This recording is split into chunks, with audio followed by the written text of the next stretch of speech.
ओम शांति। ओम शांति। ओम शांति। आज बहुत ही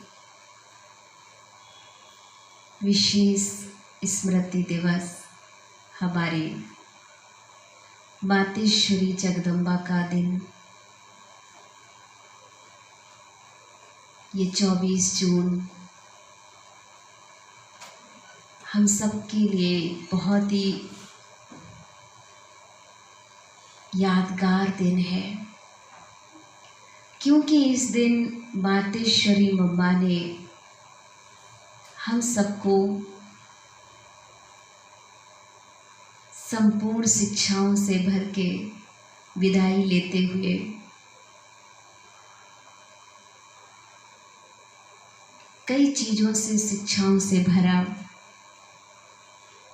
तो ऐसी मातेश्वरी माँ जो हम सबके दिल पर राज करने वाली, जो बाबा की सदा आज्ञाकारी, सदा श्रीमत पर चलने वाली, स्वयं भगवान की भी पसंद प्रिय और हमारे ब्रह्मा बाबा की भी प्रिय। तो ऐसी मातेश्वरी मम्मा का स्मृति दिवस है आज। तो मम्मा को हम सब याद कर रहे हैं। जानते हैं कि मम्मा ने हमेशा ज्ञान में इतना भरपूर किया है, ज्ञान से, क्योंकि ज्ञान की वीणा वादनी थी मातेश्वरी माँ। ज्ञान तो मम्मा में इतना भरपूर था, इतना भरपूर था कि स्वयं भाग विधाता की लेखनी भी छोटी पड़ जाए। तो मम्मा की महिमा के हम गुणगान जितने करें उतने ही कम होंगे। तो आज की जो मुरली है वो पूरी तरह से मम्मा ने जो ज्ञान के महावाक्य बच्चों को सुनाए, क्योंकि मम्मा जब भी ज्ञान सुनाती थी तो मम्मा की एक विशेषता थी कि मम्मा इतना क्लियर वे में और इतना रिफाइंड करके सुनाती थी कि हर एक बच्चा समझ लेता था कि मम्मा ने बिल्कुल उतार दी जैसे वो बात। बाबा के जैसे ब्रह्मा बाबा सुनाते थे तो कुछ शब्द ऐसे होते थे जो हर बच्चे को जल्दी समझ नहीं आते थे, लेकिन मम्मा की सुनाने का जो समझाने का तरीका था, जो एक सुंदर से प्रैक्टिकल एग्जाम्पल होते थे मम्मा के, ज्ञान की गहराई होती थी, उस चीज़ से हर एक ब्राह्मण बच्चा प्रभावित होता था। तो मम्मा की ज्ञान की जो कला थी वो बहुत ही भरपूर संपन्न थी। तो आज की जो मुरली है वो मम्मा ने बाबा के महावाक्यों को कितना अच्छी तरीके से स्पष्ट करते हुए हमारे बीच रखा है। तो ये मुरली ही मातेश्वरी जगदम्बा की है। तो इस मुरली को हमें आज बहुत ध्यान से मम्मा की महिमा को महसूस करते हुए देखेंगे, समझेंगे मुरली को कि मम्मा ने हमें आज क्या क्या खास महावाक्य अपने ज्ञान के आधार से, समझ के आधार से हम सबके बीच रखे हैं। तो आज की मुरली 24/6/20 की है और ये मुरली रिवाइज है 26/4/1965। तब मम्मा ने महावाक्य सुनाए थे बच्चों को। तो सुनेंगे आज की बाणी, और ये बाणी का टाइटल रखा है आप आत्माएं जब स्वच्छ बनो तब ये संसार सुखदायी बने। जब हम स्वच्छ बनेंगे तभी ये संसार भी सुखदायी बनेगा। दुखों का कारण 5 विकारों के वशीभूत होकर किए गए कर्म।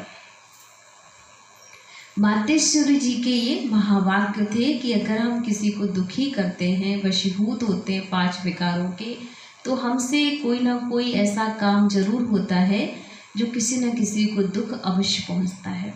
तो इसलिए हमें हर काम में स्वच्छता भी रखनी है और अपने 5 विकारों के वशीभूत नहीं होना है, उनके बस होकर कोई कर्म नहीं करना है। गीत भी मम्मा ने बड़ा अच्छा सुनाया, जाने ना नज़र पहचाने जिगर। तो ये बहुत ही प्यारा गीत है मातेश्वरी जी का, जो कि हम सुनेंगे। अपने बेहद बाप की महिमा सुनी, कोमल मनुष्य की ऐसी महिमा नहीं हो सकती। ये इसी एक की महिमा है जो इस महिमा का अधिकारी है, क्योंकि उनकी महिमा उनके कर्तव्य अनुसार गाई जाती है। उनका कर्तव्य सब मनुष्य आत्माओं से महान है, क्योंकि सभी मनुष्य आत्माओं के लिए ही उनका कर्तव्य है। तो सबसे ऊंचा हो गया ना, क्योंकि सबके लिए सबका गति सदगति दाता एक है। जब एक हमारा सदगति दाता है तो हमारे कर्तव्य भी बहुत खास होने चाहिए। ऐसे नहीं कहेंगे कि थोड़ों की गति सदगति की, वह सर्व की गति सदगति दाता है। तो सबकी अथॉरिटी हो गई ना। वैसे भी कॉमन तरह से देखा जाए तो महिमा तब ही होती है जब कोई कर्तव्य करता है। जिन्होंने कुछ ना कुछ थोड़ा बहुत ऐसा काम किया है तो उनकी महिमा देखो कितनी है। तो बाप की भी जो महिमा है कि वह ऊंचे से ऊंचा है, तो जरूर उसने यहाँ आकर के महान कर्तव्य किया ना, तब तो परमात्मा की इतनी महिमा है। समझने की बात है। कितनी प्यार से मम्मा ने हमें क्लियर किया कि जब हम किसी विशेष कोई महान व्यक्तियों की गुणगान गाते हैं, महिमा करते हैं, वो इतने विशेष हैं, तो जो स्वयं सर्वशक्तिवान परमात्मा ने भी कुछ तो ऐसा किया जो सारा विश्व उसकी महिमा गाता है, क्योंकि वह ऊंचे से ऊंचा है ना। मनुष्य सृष्टि के लिए महान ऊंच कर्तव्य किया है, क्योंकि इस सृष्टि का कर्ता हरता कर्ता उसे कहा जाता है। तो उसने आकर के मनुष्य सृष्टि को ऊंच बनाया है, प्रकृति सहित सबको परिवर्तन में लाया है, लेकिन किस युक्ति से लाया है वह बैठ करके समझाते हैं। क्योंकि ऐसे नहीं है, पहले मनुष्य आत्मा को चेंज लाने से, फिर आत्मा के बल से, अपने कर्म के बल से, फिर ये सब प्रकृति तत्व आदि पर भी उनका बल काम करता है। लेकिन बनाने वाला तो वह हो गया ना, इसलिए बनाने वाला भी, परंतु बनाते कैसे हैं? अगर मनुष्य आत्माओं को बाबा परिवर्तन करते हैं तो उनके कर्मों में तो कैसे करते हैं? जब तक मनुष्य आत्मा ऊंची ना बने तब तक आत्मा के आधार से शरीर प्रकृति तत्व आदि ये सभी नंबरवार उसी ताकत में आते हैं। उससे फिर सारी सृष्टि हरी भरी सुखदाई हो जाती है। तो पहला परिवर्तन क्या करना है? हमें अपने आत्म परिवर्तन करना, स्वयं का परिवर्तन करना है हमें। तो मनुष्य सृष्टि को सुखदाई बनाने वाला बाप जानता है कि मनुष्य सृष्टि सुखदाई कैसे बनेगी। जब तक आत्मा स्वच्छ नहीं बनी है तब तक संसार सुखदाई नहीं हो सकता। इसलिए वो आकर के पहले आत्माओं को ही स्वच्छ बनाते हैं। अभी आत्मा को इम्प्योरिटी, अस्वच्छता लगी है, पहले उस इम्प्योरिटी को निकालना है, फिर आत्मा के बल से हर चीज से उनकी तमो प्रधानता बदल करके सतो प्रधानता होगी, जिसको कहेंगे कि सभी गोल्डन एज में आ जाते हैं। तो ये तत्व आदि सब गोल्डन एजड स्टेज में आ जाते हैं, परंतु पहले आत्मा की स्टेज बदलती है तो आत्माओं का बदलाने वाला, अर्थात आत्माओं को प्यूरिफाइड बनाने वाला फिर अथॉरिटी वो हो गया। कौन? शिव बाबा। तुम देखते हो ना कि अभी दुनिया बदलती जा रही है। पहले तो अपने को बदलना है। जब हम अपने को बदलेंगे तब उसके आधार से दुनिया बदलेगी। अगर अभी तक हमारे में फर्क नहीं आया है, अपने को ही नहीं बदला है, तो फिर दुनिया को कैसे बदल सकेंगे? चेक करना है कि अगर हम स्वयं को नहीं बदले तो हम दुनिया को कैसे बदल पाएंगे। इसलिए अपनी जांच रोज करो। समझा? जैसे पोता में रखने वाले रात को अपना खाता देखते हैं ना कि आज क्या जमा हुआ है, सब अपना हिसाब रोज रखते हैं। तो ये भी अपना पोता मेल रखना है कि सारे दिन में हमारा कितना फायदा रहा और कितना नुकसान रहा। यहाँ पर कोई पैसे के लेन देन, फायदे की, नुकसान की बात नहीं हो रही है। यहाँ पर बाबा बात कर रहा है हमारे सारे दिन के कर्म पर कि हमने किसी को दुख तो नहीं पहुँचाया। अगर हमारी वाणी से, हमारे कर्म से किसी को भी दुख पहुँचा तो हमारा खाता तो घाटे में गया ना, नुकसान हुआ हमारा, क्योंकि हमारी स्थिति तो अच्छी नहीं रही। हमारा बोलचाल से हमने विकर्म का खाता इकट्ठा किया। तो हमें चेक करना है कि हमारे द्वारा कुछ ऐसा विकर्म ना हो। कितना नुकसान रहा? अगर नुकसान में कुछ ज़्यादा गया तो फिर दूसरे दिन के लिए फिर खबरदार रहना है। इसी तरह से अपना अटेंशन रखने से फिर हम फायदे में आ जाते जाते अपनी जो पोजीशन है उसको पकड़ने चलेंगे। तो ऐसे जांच रखते अपने को बदला हुआ महसूस करना चाहिए। ऐसे नहीं कि हम तो देवता बनेंगे, वह तो पीछे बनेंगे। अभी तो हमें अपना अटेंशन देना ही पड़ेगा अपने कर्मों पर। अभी जैसे है वैसे ठीक है नहीं, अभी से ही वह देवताई संस्कार बनाने हैं। अभी तक जो 5 विकारों के वश संस्कार चलते थे, अभी देखना है कि उन विकारों से हम छूटते जा रहे हैं। हमारे में जो क्रोध आदि था वह निकलता जा रहा है। लोभ या मोह आदि जो था वह सब विकारी संस्कार बदलते जा रहे हैं। अगर बदलते जा रहे हैं, छूटते जा रहे हैं, तो मानो हम बदलते जा रहे हैं। अगर नहीं छूटते हैं तो समझो कि अभी हम बदले ही नहीं हैं, और जब तक बदलेंगे नहीं तब तक हम उस बदली दुनिया में जा नहीं सकते हैं। तो बदलने का वो फर्क महसूस होना चाहिए, अपने में चेंज आनी चाहिए। ऐसे नहीं कि सारा दिन विकारी खाते में ही चलते रहें, बाकी समझें कि हमने अच्छा कोई दान पुण्य किया, बस नहीं। हमारा जो कर्म का खाता चलता है उसी में हमको संभलना है। हम जो कुछ करते हैं उसमें किसी विकार के वश हो अपना विकर्मी खाता तो नहीं बनाते हैं। इसमें अपने आप को संभालना है, यह सारा पोता मेल रखना है। और सोने से पहले 10-15 मिनट खाता रखने के बाद फिर क्या करेंगे? 10-15 मिनट अपने को देखना चाहिए। क्या देखेंगे? कि सारा दिन हमारा कैसा बीता। कई तो नोट भी करते हैं, क्योंकि पिछले पापों का जो सिर पर बोझ है उसे भी मिटाना है। उसके लिए बाप का फरमान है, मुझे याद करो, क्योंकि याद से ही हमारे विकर्मों का बोझ है वो हल्का हो सकता है। तो वह भी हमने कितना समय याद में दिया, क्योंकि यह चार्ट रखने से दूसरे दिन के लिए सावधान रहेंगे। ऐसे सावधान रहते रहते फिर सावधान हो जाएंगे, फिर हमारे कर्म अच्छे रहेंगे और फिर ऐसा कोई पाप नहीं होगा। तो पापों से ही बचना है ना, तो उसके लिए क्या करना है? बाबा को याद करना है।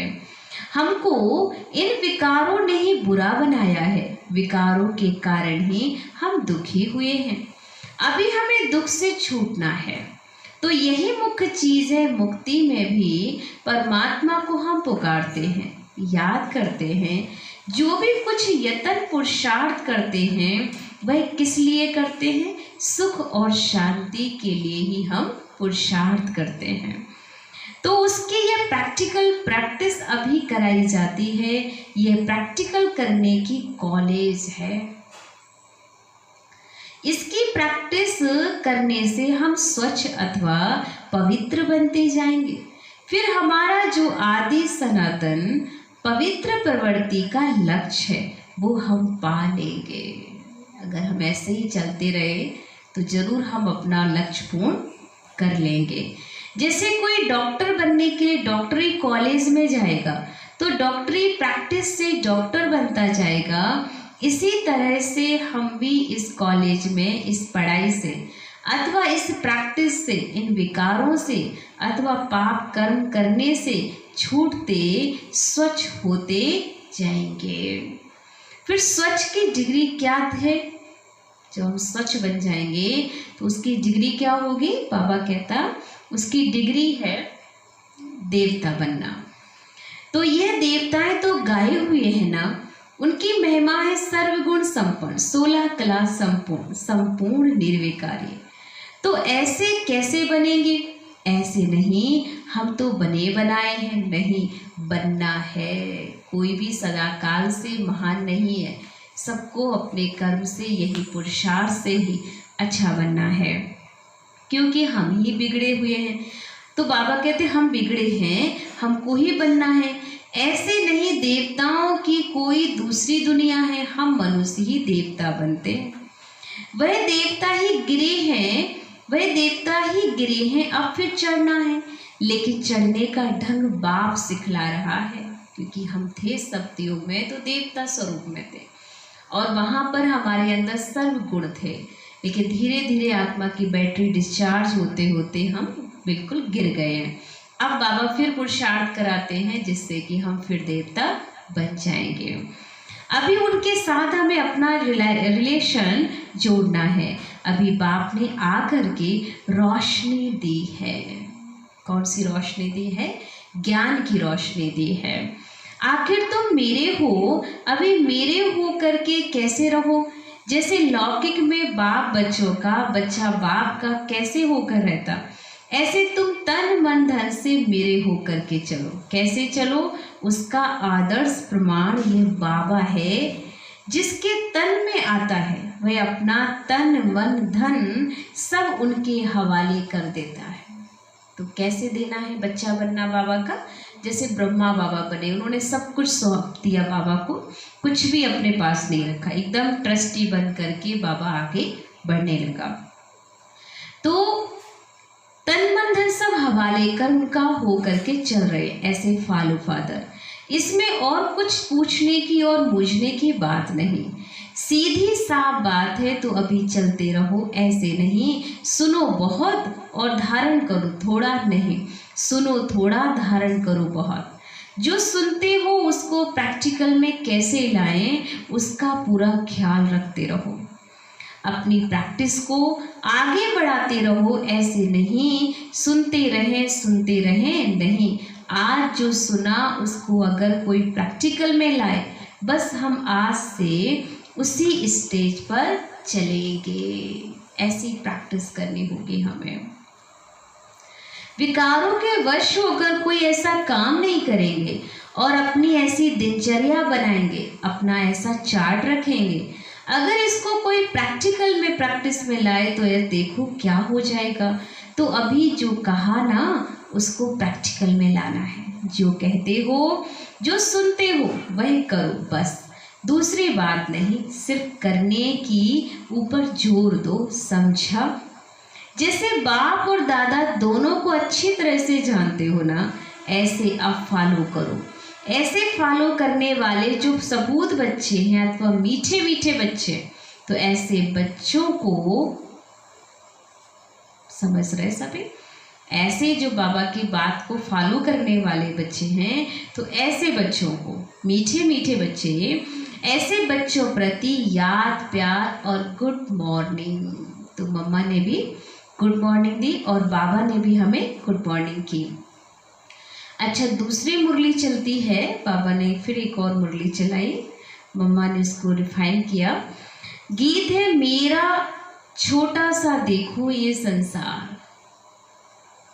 कितना प्यारा गीत है, छोटा सा संसार। ये हमारा ब्राह्मण परिवार एक बहुत छोटा सा परिवार है जिसमें सिर्फ माता पिता और हम बच्चे, तो बहुत प्यारा सा परिवार है ये गीत किस समय का गाया हुआ है? क्योंकि इस संगम समय ही हम ब्राह्मण कुल का ये छोटा सा संसार है। ये हमारा कौन सा परिवार है वह नंबरवार बतलाते हैं। हम परमपिता परमात्मा शिव के पोत्रे हैं, ब्रह्मा सरस्वती के मुख्य संतान हैं और विष्णु शंकर हमारे ताया जी हैं और हम आपस में सभी भाई बहन ठहरे। तो हमारे रिश्ते भी ब्रह्मा विष्णु महेश से भी क्लियर हैं। ये अपना छोटा सा संसार है ना, इनके आगे और संबंध रचा ही नहीं है। इसी समय का इतना संबंध कहेंगे। देखो हमारा संबंध कितना बड़ी अथॉरिटी से, हमारा ग्रैंड पप्पा है शिव, उनका नाम कितना भारी है। वो सारी मनुष्य सृष्टि का बीज रूप है। सर्व आत्माओं का कल्याणकारी होने कारण उनको कहा जाता है हर हर हर भोलेनाथ शिव महादेव। वो सारी सृष्टि को दुख हरता सुख करता, उस द्वारा हमें सुख शांति पवित्रता का हक मिलता है। प्यारे बाबा की महिमा भी बहुत है। तो बाबा कहता बच्चे, जब बाबा आता है तो हम बच्चों को सुख शांति देता है। तो शांति में फिर कोई कर्म बंधन का हिसाब किताब नहीं रहता, परंतु ये दोनों वस्तु पवित्रता के आधार पर रखते हैं। जब तक पिता की परवरिश का पूर्ण वर्षा लें, पिता से सर्टिफिकेट नहीं मिला तब तक वो वर्षा मिल नहीं सकता। देखो ब्रह्मा के ऊपर कितना बड़ा काम है। मलेच्छ 5 विकारों में मैली अपवित्र आत्माओं को गुलगुल बनाते हैं। जब आते हैं तो कैसे गंदे गंदे वस्त्र को बाबा साफ करते हैं। जिस अलौकिक कार्य का उजरा फिर सतयुग का पहला नंबर श्री कृष्ण पद मिलता है।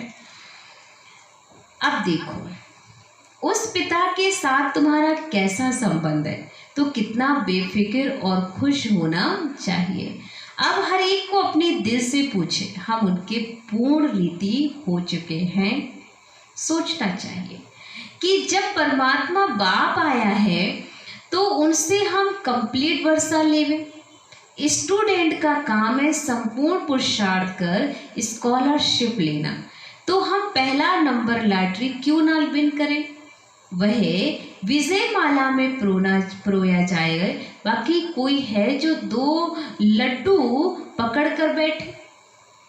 भाई बाहर की दुनिया का भी हम समझते हैं हमें मिल जाए सब, कलयुग में और सतयुग में भी मिल जाए। तो बाबा कहते 2-2 लड्डू पकड़ने का क्या मतलब बनता है, आपको तो एक चाहिए ना स्वर्णिम भारत। यहाँ का भी हद का सुख लूँ और वहाँ बैकुंठ में भी कुछ ना कुछ सुख ले लेवे। तो ऐसा विचारवान को मध्यम और कनिष्ठ पुरुषार्थी कहेंगे, उसे हम उत्तम पुरुषार्थी नहीं कह सकते हैं, न कि सर्वोत्तम पुरुषार्थी। जब बाप देने में अनाकानी नहीं करता है तो लेने वाले क्यों करते हैं। तब गुरु नानक ने कहा परमात्मा तो दाता है, समर्थ है, भरपूर देता है, लेकिन लेने वाले के ऊपर है कि वो उससे कितना ले पाता है। समर्थ है मगर आत्माओं को लेने की भी ताकत नहीं है।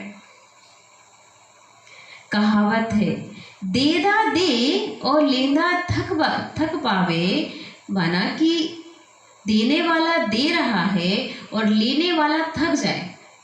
ये है भगवान की महिमा कि वो कभी थकता नहीं है देने से, लेकिन मनुष्य लेने में थक जाता है। ये गुरु नानक की बहुत सुंदर कहावत है। उसमें बाड़ी में आता है कि देदा दे लेंदा थक पावे। देने वाला देता है लेकिन लेने वाला थक जाता है। आपके दिल में आता होगा, हम क्यों नहीं चाहेंगे हम भी यह पद पाएं। परंतु देखो बाबा कितनी मेहनत करता है। फिर भी माया कितना बिघड़ डालती है। क्यों? अब माया का राज समाप्त होने वाला है। अब माया ने सारा सार निकाल दिया है। तभी परमात्मा आता है, उसमें सब रस समाया हुआ है। उनसे सभी संबंधों की रचना मिलती है। तभी तुम्हें वो माता शब पिता तुम्हें हो। माना हमें उस छोटे से संसार में माता पिता जो मिले हैं वो इतने प्यारे हैं कि हम उनके साथ रिश्ता बना लें तो हमें फिर कोई और चीज़ की ज़रूरत नहीं पड़ेगी। आदि ये महिमा उस परमात्मा की गाई है, तो बलिहारी इस समय की है। ऐसा संबंध जुटाओ, क्योंकि हम गा तो देते हैं तो मात पिता हम बालक तेरे, लेकिन वो मात पिता है, हम उसके बालक हैं, तो फिर हमें पक्का उस पर वो रिश्ता भी बनाना चाहिए ना।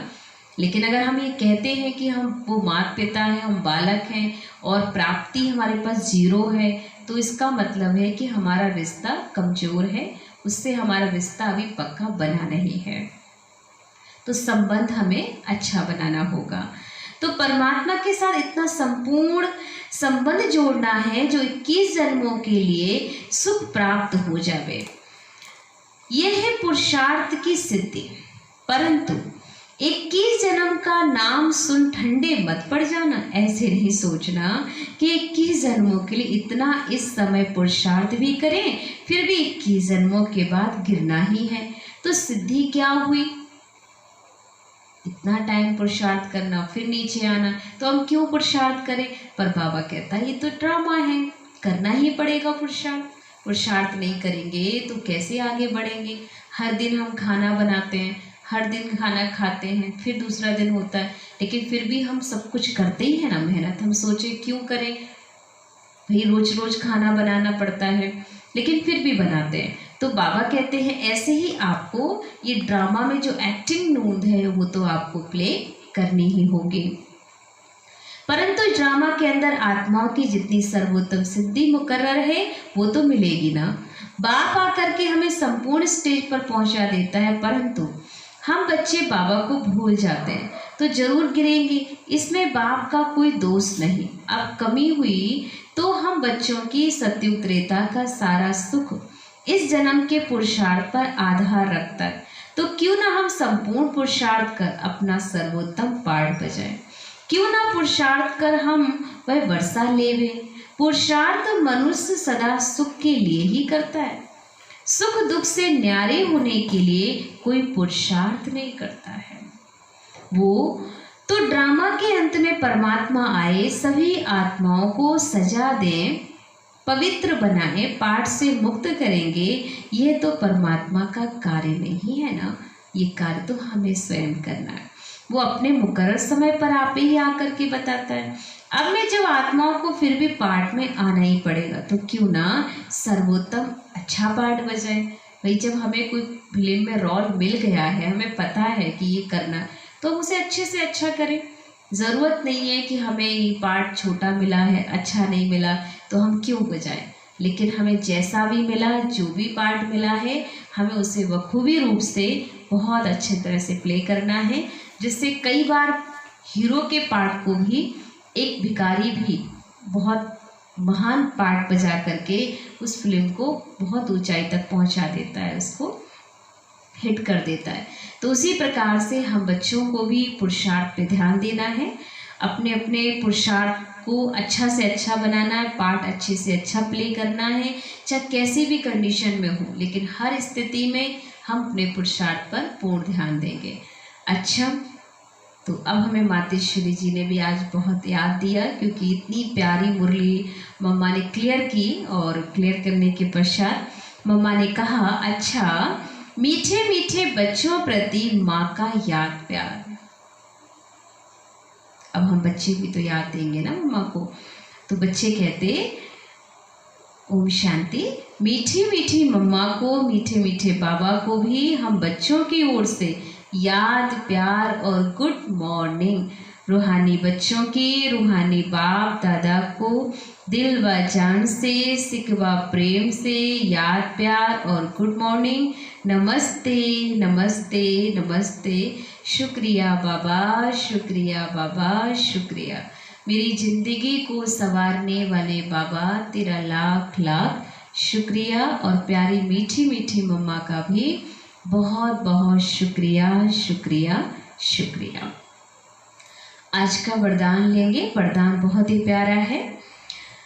बाबा शब्द की स्मृति से कारण को निवारण में परिवर्तन करने वाले, सदा अचल अडोल भव। स्पष्टीकरण है, कोई भी परिस्थिति जो भल हलचल वाली हो, लेकिन बाबा कहा और अचल बने। जब परिस्थितियों के चिंतन में चले जाते हो तो मुश्किल का अनुभव होता है। अगर कारण के बजाय निवारण में चले जाओ तो कारण ही निवारण बन जाए, क्योंकि मास्टर सर्वशक्तिमान ब्राह्मणों के आगे परिस्थितियां चींटी समान भी नहीं। बाबा कहता है, बच्चे तुम इतने महान बच्चे हो कि कितनी भी परिस्थितियां आ जाएं, लेकिन वो आपके लिए चींटी बन जाती है। सिर्फ क्या हुआ क्यों हुआ ये सोचने के बजाय जो हुआ उसमें कल्याण भरा हुआ है। सेवा समाई हुई है, भल रूप सरकमस्टांस का हो, लेकिन समाई सेवा है। इस रूप से देखेंगे तो सदा अचल अडोल रहेंगे। अच्छा, स्लोगन है, एक बाप के प्रभाव में रहने वाले किसी भी आत्मा के प्रभाव में नहीं आ सकते। जो बाबा के प्रभाव में होगा, आकर्षण में होगा, उनके प्यार में होगा, उसे बाहर का कोई आकर्षण अपनी ओर आकर्षित कर नहीं सकता। तो हमने क्या सुना आज? मम्मा से सुना, मम्मा की बातों को समझा। मम्मा ने बाबा की बातों को बहुत अच्छे अच्छे शब्दों से क्लियर किया। तो जो जो हमने सुना है उसे हम अवश्य फॉलो भी करेंगे, क्योंकि मातेश्वरी जी मम्मा का आज स्मृति दिवस है। तो सभी भाई बहन भी जो भी सुन रहे हैं सब ध्यान से समझेंगे कि मम्मा का जो दिन है ये तपस्या का दिन है, मम्मा की स्मृतियों का दिन है कि मम्मा ने क्या क्या विशेष अपने जीवन में किया, ऐसे कौन से कर्म किए जो भगवान के दिल पर बैठ गई मम्मा। तो हम भी ऐसे कर्म करें जो बाबा के दिल पर बैठ जाएं और अपने पूरे परिवार के भी हम दिल पर बैठ जाएं। तो ये हमारा छोटा सा संसार है। इस संसार में हमें एक दूसरे के साथ बहुत प्यार से रहना है और मम्मा की सारी शिक्षाओं को हम स्मृति में रखेंगे। आपको कल मम्मा की शिक्षाएं भी आपको 24 जो मम्मा की विशेषताओं पर भी ध्यान दिया जाएगा, आपको भेजी जाएंगी। और साथ साथ आपके लिए कमेंट्री भी योग विशेष अमृत वेला भेजा गया है। तो आप सब खास अमृत वेला योग भी करेंगे और योग में मम्मा का आह्वान करेंगे और मम्मा बाबा को आह्वान करते हुए अपने घर में चक्कर लगवाएंगे कि मम्मा बाबा आओ और हमारे घर का भोजन भी स्वीकार करो। आप इस प्रकृति के दूषित वातावरण को पॉजिटिव करो। तो ऐसे ही हम विशेष मम्मा का आह्वान करते हुए चलते हैं। अभी 3 मिनट बाबा की याद में बैठते हैं। ओम शांति, ओम शांति।